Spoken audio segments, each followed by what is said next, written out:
राधे राधे भक्तों, आपका स्वागत है कार्तिक मास कथा 2025 के अध्याय 5 में, जिसमें छिपी है भक्ति, श्रद्धा और भगवान विष्णु की दिव्य महिमा की अनुपम गाथा।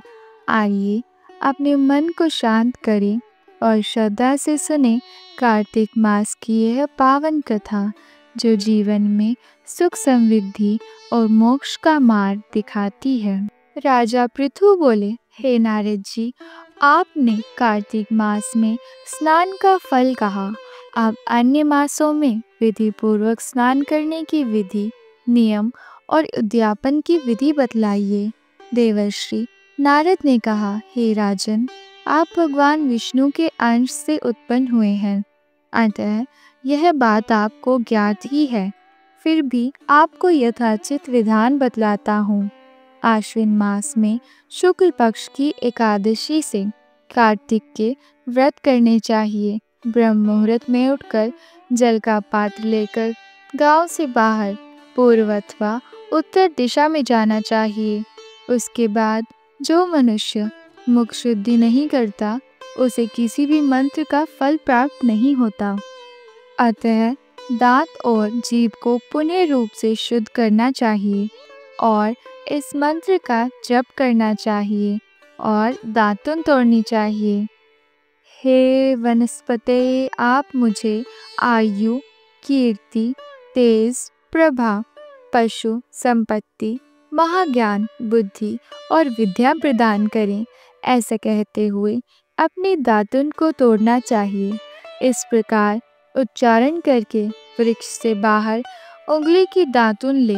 दूध वाले वृक्षों से दातुन नहीं लेनी चाहिए। इसी प्रकार कपास, कांटेदार वृक्ष तथा जले हुए वृक्ष से भी दातुन लेना मना है, जिससे उत्तम गंध आती हो और जिसकी टहनी कोमल हो, ऐसे ही वृक्ष से दंताध्वन ग्रहण करना चाहिए। प्रतिपदा, अमावस्या, नवमी, छठी, रविवार को चंद्र अथवा सूर्य ग्रहण में दातुन नहीं करनी चाहिए। तत्पश्चात भली भांति स्नान करके फूल माला, चंदन और पान आदि पूजा की सामग्री लेकर प्रसन्नचित्त व भक्तिपूर्वक शिवालय में जाकर सभी देव देवताओं की अर्घ्य, आमंत्रण आदि वस्तुओं से पृथक पृथक पूजा करके प्रार्थना एवं प्रणाम करना चाहिए। फिर भक्तों के स्वर में स्वर मिलाकर श्री हरि का कीर्तन करना चाहिए। मंदिर में जो गायक भगवान श्री हरि का कीर्तन करने आए हों, उनका माला, चंदन, तांबूल आदि से पूजन करना चाहिए, क्योंकि देवालयों में भगवान विष्णु को अपनी तपस्या, योग और दान द्वारा प्रसन्न करते थे, परंतु कलयुग में भगवत गुणगान को ही भगवान श्री हरि को प्रसन्न करने का एकमात्र साधन माना गया है।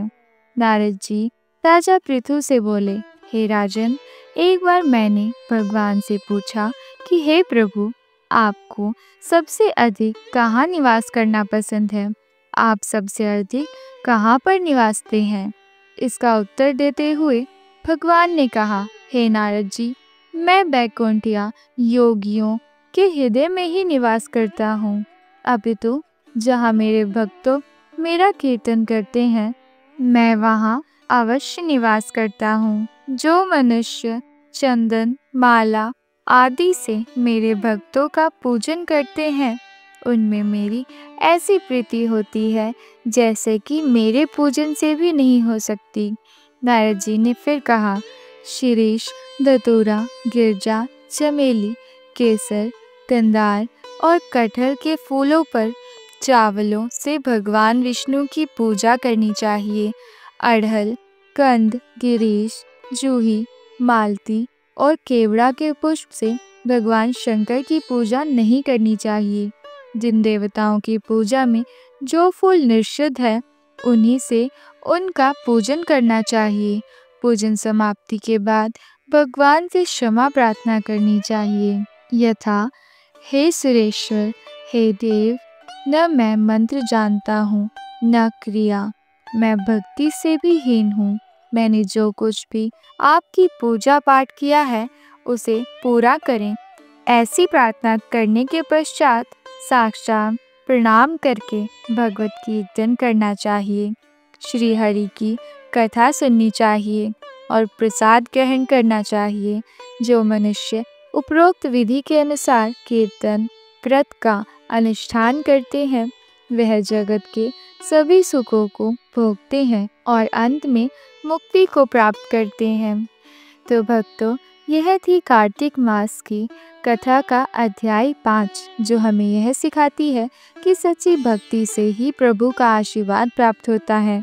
अगर आपको यह कथा पसंद आई हो तो लाइक करें, शेयर करें और चैनल को सब्सक्राइब करना ना भूलें, ताकि अगला अध्याय आप तक सबसे पहले पहुंच सके।